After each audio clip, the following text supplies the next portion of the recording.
Hello students. आज हम नया टॉपिक पढ़ रहे हैं और ये टॉपिक भी 5 नंबर को रिलेट करता है और कभी कभी इसके 2 और 5 दोनों नंबरों को ये रिलेट करता है। तो इसकी जो विशिष्ट जानकारी है अब हम पढ़ेंगे। तो आज का जो टॉपिक है उसका नाम है इब्सा। क्या नाम है? IBSA, IBSA। ये क्या है? एक अंतर्राष्ट्रीय मंच है जिसमें एशिया के 3 बड़े लोकतंत्र शामिल हैं। उन 3 लोकतंत्र का नाम है इंडिया, ब्राजील और साउथ अफ्रीका।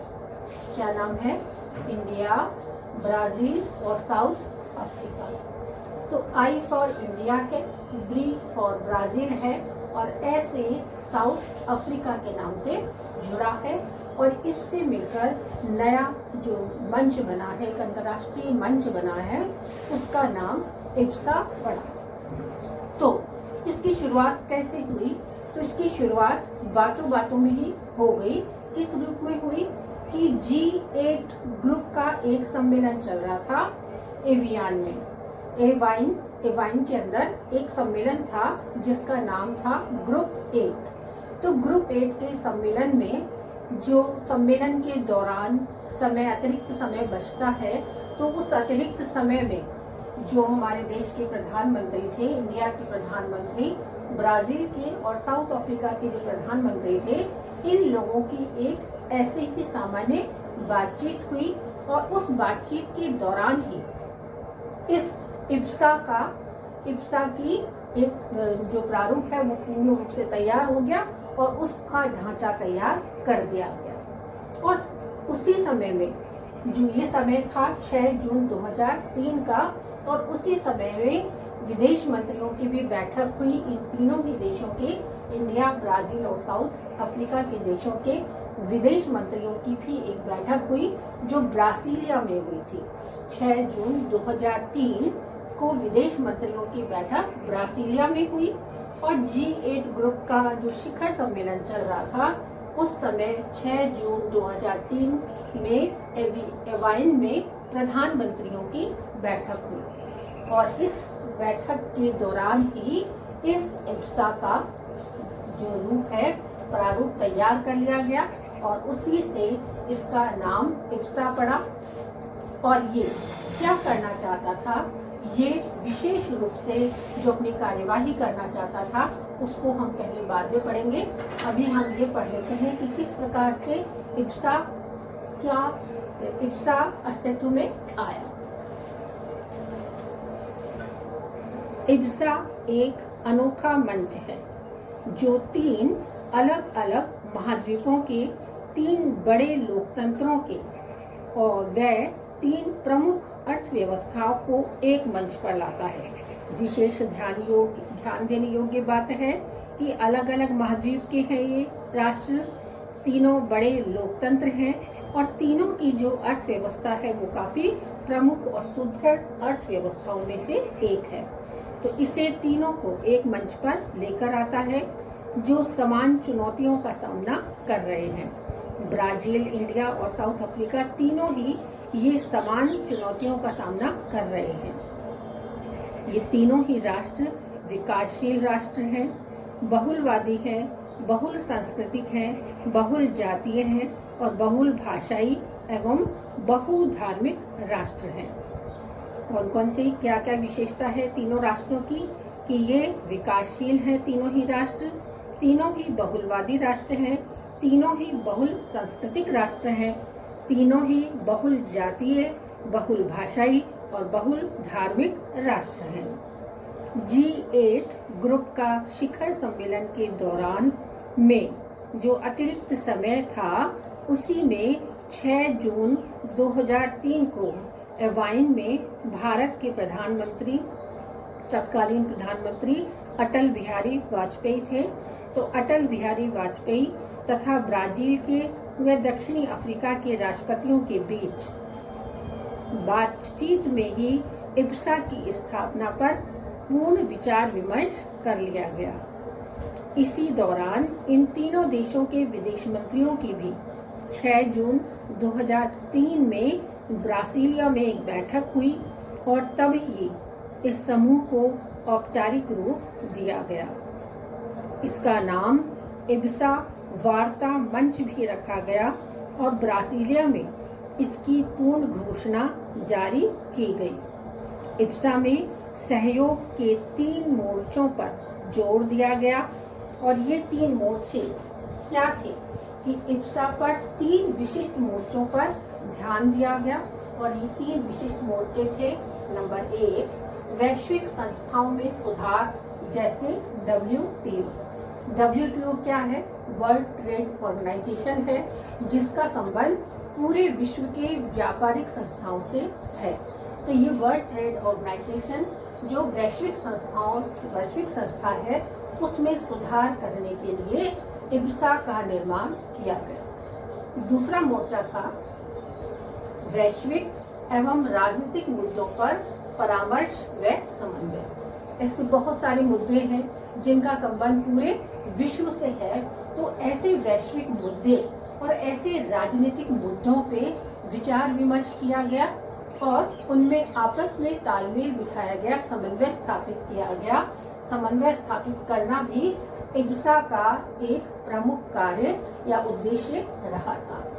और तीसरा जो मुख्य मोर्चा था वो था जलवायु परिवर्तन व आतंकवाद।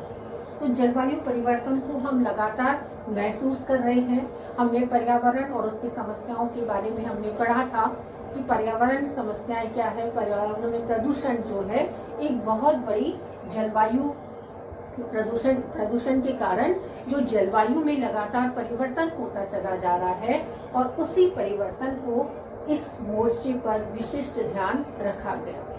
प्रत्येक विकासशील राष्ट्र आज नए नए अनुसंधान करने में जुटा है।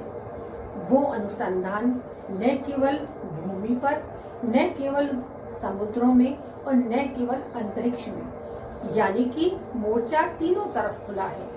तो ये अनुसंधान, नए नए जो अनुसंधान हो रहे हैं, ये नए नए अनुसंधान हमारी जलवायु को कितना प्रभावित कर रहे हैं और कितना ज़्यादा उससे परिवर्तन हो रहा है, जो हमारी एक ग्लोबल वार्मिंग के लिए बहुत बड़ी समस्या बनी हुई है।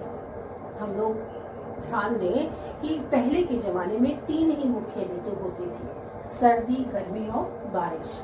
और तीनों ऋतुओं का जो समय चक्र था वो लगभग 4 महीने का हुआ करता था कि 4 महीने में ये तीनों ही ऋतुएं अपना विशिष्ट प्रभाव बनाए रखती थी, जिससे एक लगभग प्रकृति में संतुलन सा बना हुआ था। लेकिन धीरे धीरे प्रकृति में इतने अधिक बदलाव महसूस किए गए, जिसके बहुत सारे कारण हैं।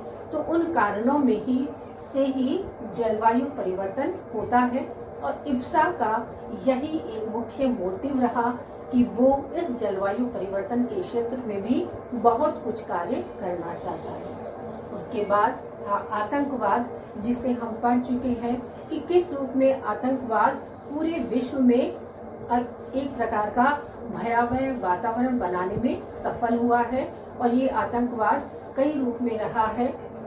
तो इस आतंकवाद को हम विशेष लेसन के रूप में पढ़ चुके हैं कि भारत में उसकी स्थिति क्या रही। हमारे कोर्स में यही है कि आतंकवाद तो एक वैश्विक समस्या है, लेकिन हम भारत के नागरिक हैं, तो भारत में आतंकवाद का किस तरह से रिलेट करता है वो हम लोग पढ़ चुके हैं। तो ये आतंकवाद, ये टेररिज्म जो है, वो टेररिज्म कई रूप में देखा गया। कभी नक्सलवादियों के रूप में देखा गया, तो कभी वैश्विक रूप में इसको देखा गया। तो कई प्रकार के इसके जो रूप थे वो हम देख सकते हैं कि आतंकवाद एक भयावह समस्या थी और इन्हीं चुनौतियों का सामना करने के लिए इब्सा का निर्माण हुआ। हम शॉर्ट में फिर से पढ़ लेंगे कि इंडिया, ब्राजील और साउथ अफ्रीका ने मिलकर एक संगठन की स्थापना की, जिसका नाम इब्सा पड़ा। I for India, B for Brazil और SA का अर्थ साउथ अफ्रीका है। इसका निर्माण G8 की जो शिखर सम्मेलन था, G8 ग्रुप 8 का शिखर सम्मेलन जो एवियन में चल रहा था, वहां पर भारत के तत्कालीन प्रधानमंत्री माननीय अटल बिहारी वाजपेयी और ब्राजील और साउथ अफ्रीका के राष्ट्रपति में जो शिखर सम्मेलन के अतिरिक्त जो समय उनको मिला, उस सम्मेलन में बातचीत के दौरान ही इब्सा की नींव पड़ गई थी, जो 6 जून 2003 को ये अपनाया गया था। और इसी समय 6 जून 2003 को ही इनके विदेश मंत्रियों की एक बैठक हुई जो ब्रासीलिया में हुई, और तभी इसे औपचारिक रूप प्रदान किया गया। यानी इब्सा का जो निर्माण हुआ है उसका डेट क्या है, 6 जून 2003। इसको हम याद रखेंगे। फिर हमको इस बात पे ध्यान देना है कि इब्सा क्या करना चाहता था, उसका मुख्य मोटिव क्या था, मुख्य उद्देश्य क्या था। तो उसमें 3 प्रमुख बातें हमने पढ़ी कि 3 प्रमुख बातें थी, और उसमें पहला जो उसका उद्देश्य था वो वैश्विक संस्थाओं में सुधार करना, जैसे WTO में सुधार करना था। दूसरा, वैश्विक एवं राजनीतिक मुद्दों पर परामर्श व समन्वय करना था। और तीसरा, जलवायु परिवर्तन व आतंकवाद जैसी बड़ी समस्याओं का सामना करना और उसका समाधान ढूंढना रहा था। तो ये किस प्रकार से आगे बढ़ा, इसने कौन कौन से कार्य किए, किस रूप में किए, उसे अब हम पढ़ेंगे। तो तीनों देशों ने साझा लाभ के लिए 14 कार्य समूह, 6 जन दल जन मोर्चा मंच के माध्यम से खोजे गए क्षेत्रों में कई परियोजनाओं पर त्रिपक्षीय सहयोग को अपनाया गया। इब्सा नीति के माध्यम से विकासशील परियोजनाएं शुरू करने के विकासशील देशों को सहायता पहुंचाना था कि जो भी विकासशील राष्ट्रों में नई नई परियोजनाएं चल रही हैं उसका जो लाभ है और उसमें जो समन्वय है वो विकासशील देशों को पहुंचाई जाए। इब्सा की सफलता एक महत्वपूर्ण प्रदर्शन व प्रभाव को दर्शाती है, क्योंकि यह विशेषज्ञों के आदान प्रदान एवं प्रशिक्षण के परंपरागत क्षेत्रों से वांछनीय और सुस्पष्ट योगदान देकर वैश्विक मुद्दों को सुलझाना चाहती थी। और इब्सा की सफलता केवल दक्षिणी देशों के साथ भागीदारी के महत्व को भी दर्शाती है। तो एक इब्सा जो है, तीनों ने मिलकर, इब्सा की जो तीनों मिल राष्ट्र हैं, उन्होंने 14 कार्य समूह, 6 जन दल मोर्चा मंच के माध्यम से कई परियोजनाओं को चालू किया, और इन परियोजनाओं में साझा सहयोग और समन्वय था, और इसके अतिरिक्त कई सारे विकासशील राष्ट्रों को इससे लाभ मिले, इस प्रकार की योजनाओं को बनाया था, जिसमें विशेषज्ञों का चुनाव हुआ, और वो विशेषज्ञ एक दूसरे राष्ट्रों में जाकर या एक दूसरे राष्ट्रों की समस्याओं को सुनकर समझकर अपनी विशिष्ट राय देते थे, और इसी के हिसाब से इसको आगे बढ़ाया गया। और तीसरी बात जब हम करते हैं तो महत्वपूर्ण प्रदर्शन ये है कि उन विशेषज्ञों को भी विशिष्ट प्रशिक्षण देकर इस इब्सा के लिए उनको तैयार किया गया, और इब्सा की सफलता केवल और केवल इन्हीं राष्ट्रों में नहीं बल्कि दक्षिणी पूर्वी राष्ट्रों में भी एक नई सोच लेकर वो आगे बढ़ी। तो इस प्रकार से इब्सा जो है एक बड़ी संस्था का नाम है, जो 6 जून 2003 को उद्भव हुई, और उसमें 3 अलग अलग महाद्वीपों, 3 अलग अलग अर्थव्यवस्थाओं और 3 बड़े लोकतंत्र शामिल थे, इंडिया, ब्राजील और साउथ अफ्रीका। तो इन बातों को हमें ध्यान रखना होगा। आगे हम पढ़ते हैं कि इब्सा का संगठनात्मक ढांचा क्या रहा और इसने किस रूप में कार्य किया। तो संगठनात्मक ढांचे में सबसे पहले आता है संयुक्त कार्य समूह। सहयोग को बढ़ावा देने के लिए संयुक्त कार्य समूह स्थापित किए गए, जिनमें निम्नलिखित 14 कार्य समूह को चिन्हित किया गया, और ये प्रमुख कार्य थे: परिवहन, स्वास्थ्य, शिक्षा, रक्षा, विज्ञान, प्रौद्योगिकी, व्यापार, निवेश, संस्कृति, ऊर्जा, लोक प्रशासन एवं अग्निशमन यंत्र और राजस्व प्रशासन, मानव आवास, पर्यावरण और सामाजिक विकास। अपनी अपनी योजनाओं के अनुसार इन कार्यों के समूह को लगातार आवश्यकता अनुसार इनकी बैठकें होती रही और ये कार्य आगे चलते रहे। तो पहला जो है इसका इप्सा का कार्य, इसने जो कार्य प्रारंभ किए उसमें पहला कार्य है संयुक्त कार्य समूह। तो संयुक्त कार्य समूह के द्वारा क्या करना चाहता था ये इप्सा के संगठित लोग क्या करना चाहते थे कि सबसे पहले इन्होंने उन 14 पॉइंट्स को एकत्रित किया जिस पर इप्सा कार्य करेगी, और उन 14 पॉइंट का नाम ही है संयुक्त कार्य। और समूह ये तीनों राष्ट्र के विशेषज्ञ जो प्रशिक्षित हैं, स्वयं विशेषज्ञ तो थे ही, उसके बावजूद भी इन्हें विशिष्ट प्रशिक्षण देकर और भी अधिक संबल और ज्ञान इनको प्रदान किया गया। तो वो 14 विषय कौन कौन से थे? वो विषय थे मुख्य परिवहन, शिक्षा, स्वास्थ्य, पर्यावरण, निवेश, और निवेश मुख्य रूप से रहा है,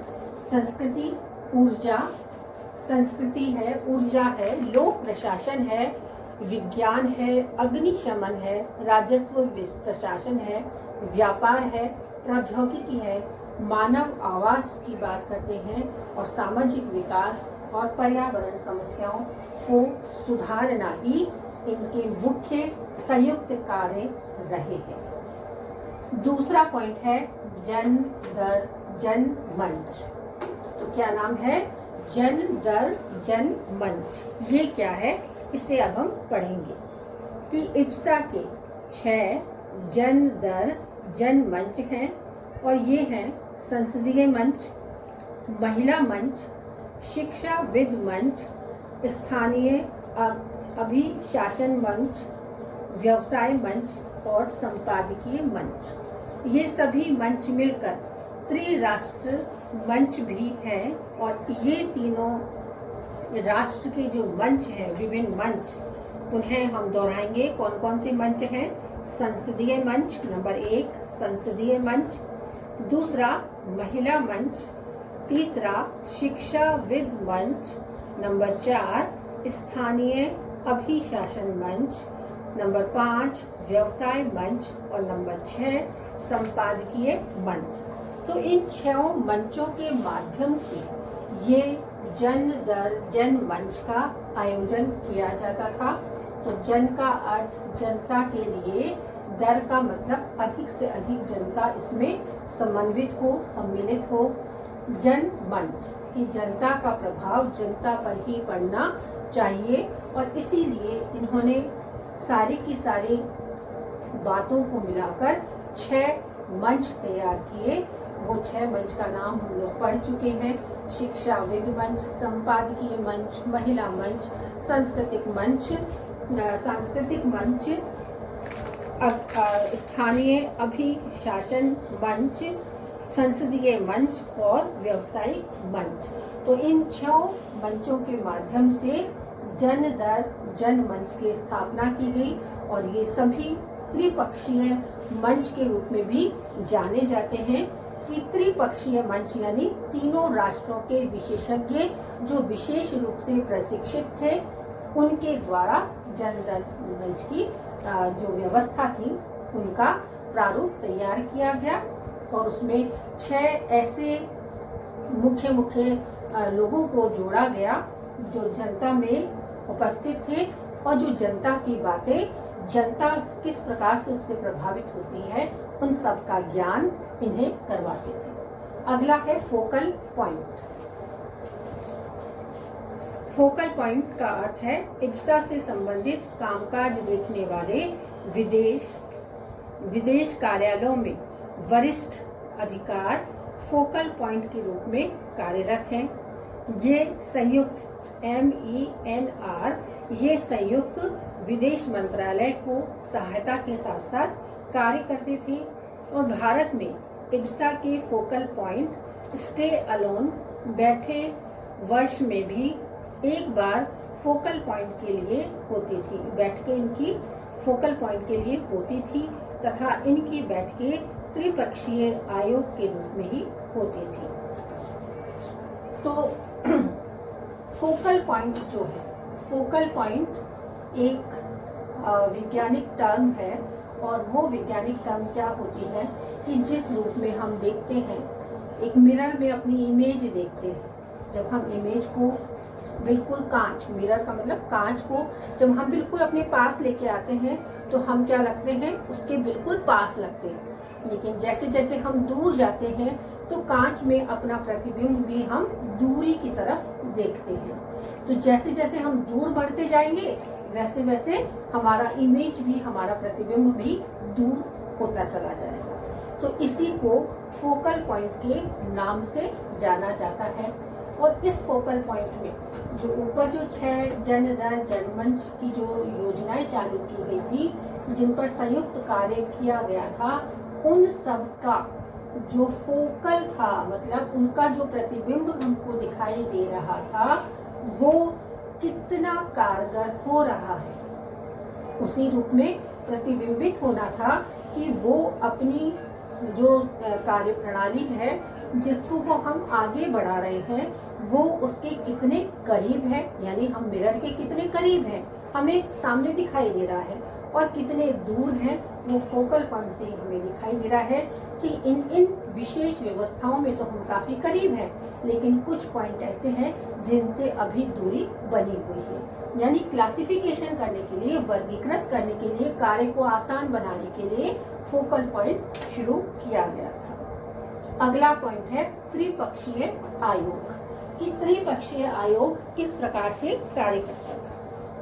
बार्सिलिया घोषणा ने विदेश मंत्रियों के स्तर पर एक त्रिपक्षीय आयोग की स्थापना की और इस त्रिपक्षीय आयोग की नियमित बैठकें होती रही।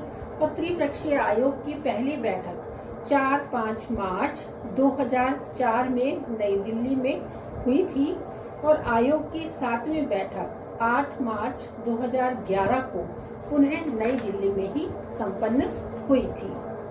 इसकी 8वीं बैठक दक्षिणी अफ्रीका में होने वाली थी।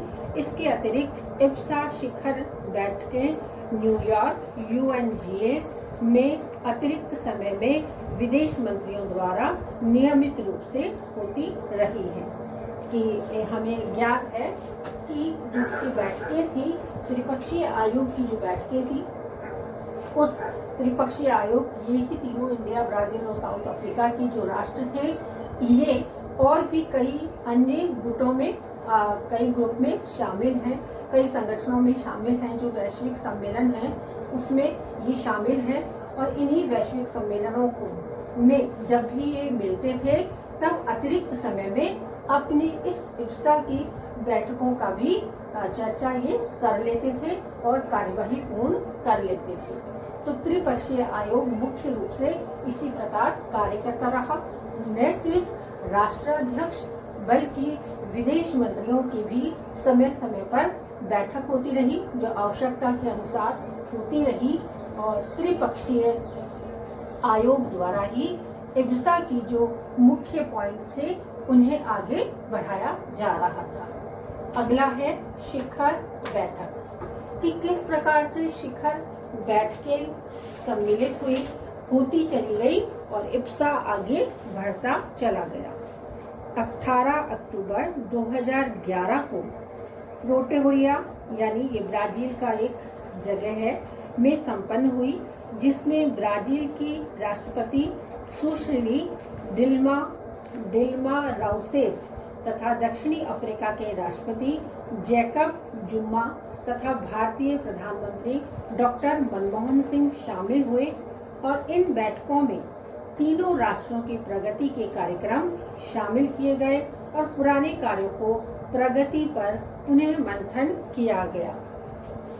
कि जो शिखर बैठक हुई, जिसमें भारत के प्रधानमंत्री उस समय परिवर्तित हो चुके थे, श्री मनमोहन सिंह उस समय इसमें शामिल हुए और दूसरे दिल्मा राउसेफ, जो दिल्मा राउसेफ जो ब्राजील की राष्ट्रपति थी उस समय, और अफ्रीका के राष्ट्रपति जैकब जुमा, तीनों ने मिलकर इस शिखर बैठक में अपनी उपस्थिति दी और उपस्थिति के पश्चात इस बैठक को सफल बनाया कि कौन कौन से पॉइंट्स पर विशेष कार्य हो रहा है, किस पर सामान्य कार्य हो रहा है और किस पर अभी कार्य करना जारी है। जिसने विशेष सफलता हासिल नहीं की है, इस पर विशेष चर्चा की गई।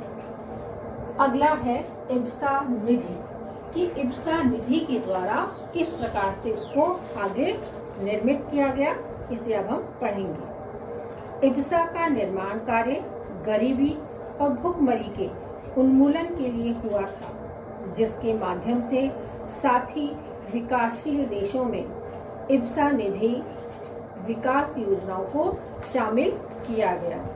इब्सा में प्रत्येक सदस्य राष्ट्र द्वारा 1 मिलियन अमेरिकी डॉलर की वार्षिक राशि का अंशदान दिया जाना आवश्यक था। रिपीट करेंगे, 1 मिलियन अमेरिकी डॉलर वार्षिक राशि सदस्य राष्ट्र को देनी थी। इब्सा निधि में 17 दिसंबर 2010 को न्यूयॉर्क में दक्षिणी सहयोग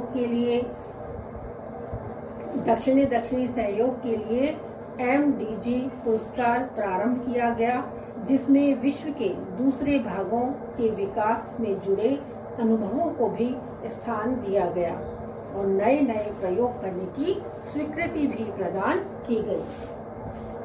कि इब्सा निधि की प्रत्येक संगठन बिना निधि के कोई कार्य नहीं कर सकता। हम समझ सकते हैं कि छोटा सा कार्य करने के लिए भी हमें धन की आवश्यकता होती है। तो जब बड़े बड़े प्रोजेक्ट चलाए जाते हैं जिन पे कई विशेषज्ञ, कई प्रकार के इंजीनियर और कई प्रकार के अर्थशास्त्री, साहित्य सलाहकार उसमें शामिल होते हैं, तो उसके लिए एक अतिरिक्त निधि की आवश्यकता होती है, धन की आवश्यकता होती है। तो इब्सा के जो तीनों राष्ट्र हैं उन्हें हर वर्ष यानी प्रत्येक वर्ष 1 मिलियन अमेरिकी डॉलर उन्हें जमा कराना होता था और उसी से जितनी भी कार्य योजनाएं थी, जो 14 मुख्य कार्य योजनाएं थी जो जन दर जन मंच पर संयुक्त कार्य के रूप में कार्य कर रही थी, उन सभी योजनाओं को शामिल किया गया और इतनी निधि के द्वारा इस प्रत्येक कार्य को समय समय पर आगे बढ़ाया गया और सहायता दी गई।